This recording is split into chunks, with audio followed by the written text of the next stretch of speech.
Lesson 9. Beauty Lies in Differences.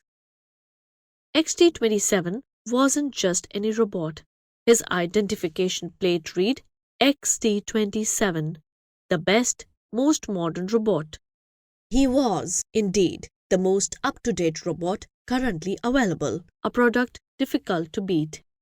This made him feel very proud, so much so that when he saw other robots in the street, he would look at them with a certain air of superiority. He reserved his enthusiastic greetings for other XT-27s. All robots should be like us, XT-27s.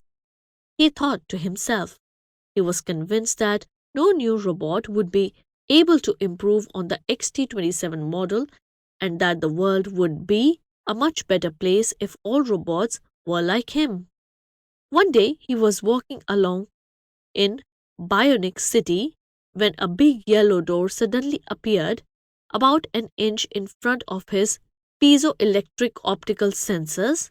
That's eyes to you and me, but XT-27 liked to use highly technical sounding words for everything. He had no idea where the door had come from. Intrigued, he pulled it open and went through the doorway. The door led to a fantastic city.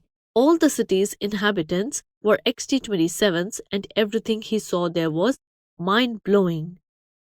Excited at having found his perfect city, he set himself to explore the whole place, stopping from time to time to talk to people, telling them what a great thing it was to be an XT-27.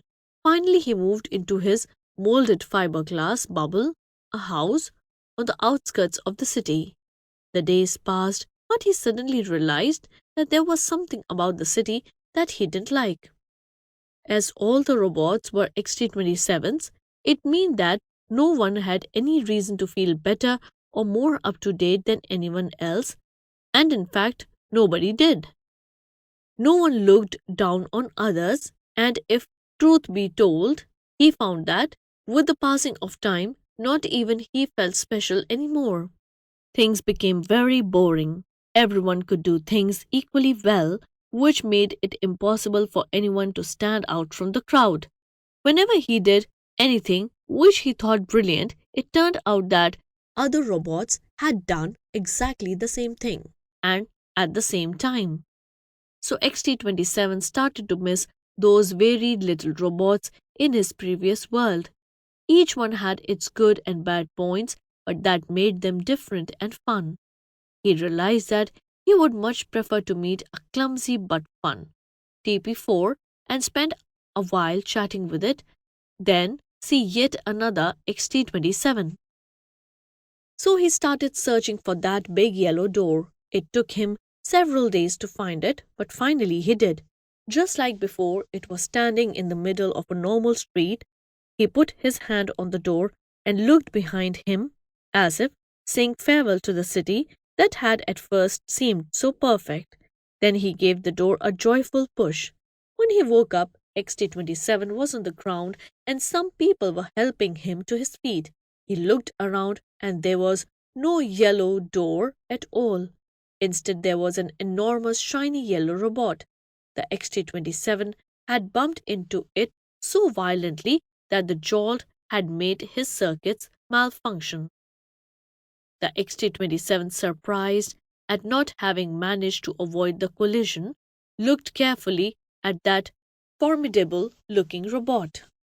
He had never seen one like it. It seemed perfect in every way. It was taller and more powerful than any other, and its identification plate read XT-28, the best, most modern robot. So, they had done it. The seemingly impossible had happened. XT-27s were no longer the best robots of all. Even so, our friend didn't feel the slightest sadness. Seconds earlier, when dreaming about the perfect city, he had learned that he was very happy to be different and that it was great to have hundreds of different robots, each one with its very own good and bad points. Moral: a great relationship is about two things: appreciating the similarities and respecting the differences.